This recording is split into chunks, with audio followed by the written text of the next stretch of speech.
Ladies and gentlemen, welcome to Metropolis Radio. Today is going to be a much simpler day than it was yesterday with my huge Dune video. If you have not checked that out on YouTube, I will put a card to it right about here. If you're watching this on BitChute or Odyssey, I'll put a link to it down below in the description.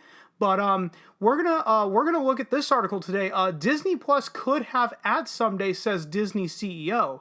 Disney CEO Bob Chapek weighs in on the likelihood of the currently ad-free Disney Plus platform one day featuring them like fellow streamer Hulu. Disney CEO Bob Chapek hasn't ruled out having ads on Disney Plus at some point in the future. Since its debut in November 2019, Disney Plus has become not only a major player, but a leader in the streaming market. Though many doubted Disney's ability to break into an already crowded field, the company found success with its breadth of existing content, including properties from Marvel, Star Wars, and Pixar. However, it's the streamer's original programming that has arguably made the biggest splash. As the Star Wars franchise's first live-action series, The Mandalorian brought subscribers to Disney Plus as soon as it launched.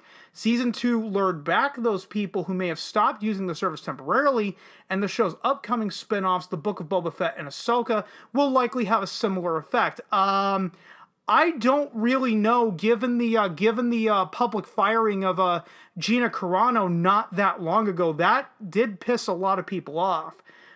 Disney Plus has been equally praised for its Marvel Cinematic Universe shows, particularly WandaVision, which earned Marvel its first Emmy Awards, with several more on the way, including Hawkeye, Ms. Marvel, and Moon Knight.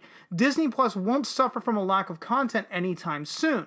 Despite the streamer's success without using ads, some have wondered if they may be in Disney Plus's future at some point.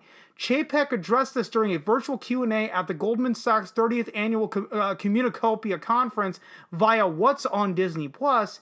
He emphasized the importance of realizing the different target audiences of the platforms. And here is what Bob Chapek said, quote, "For example, Disney Plus has a lot of kids that watch it. And the taste for us to consider advertising on something like Disney Plus would be completely different than it might be on a Hulu. So then again, you take that individual, no one size fits all type approach that we are looking at across the world.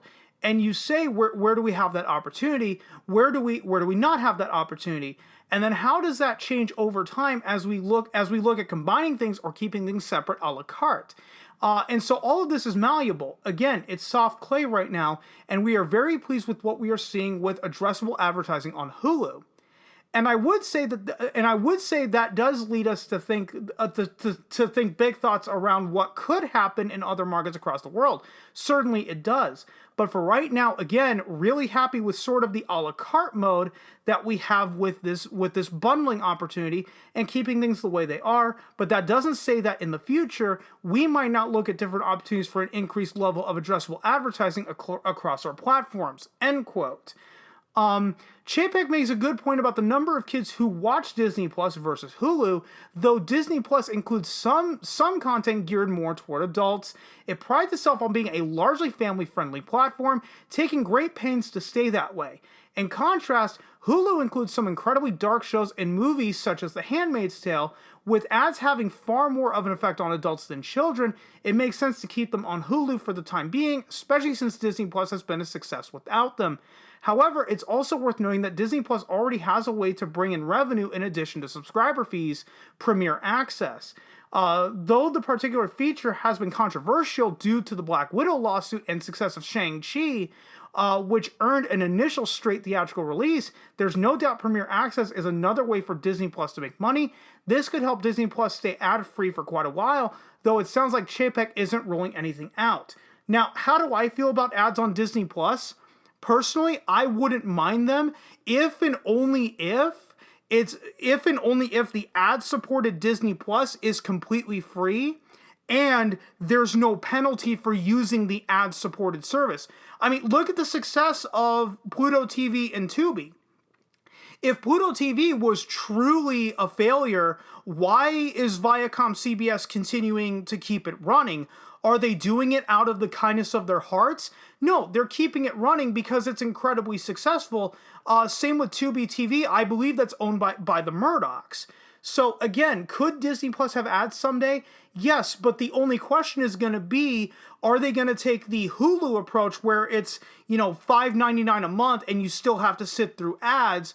Or are they going to take the Pluto and Tubi TV approach where, hey, the ad-supported version is completely free? With regards to that question, the answer is simply only time will tell. And guys, that's pretty much all I've got for you right now. If you stuck around this long, thanks so much for doing so. And if you guys have been following me long enough, you know I'm terrible at ending these videos, so I will just see you guys on next time.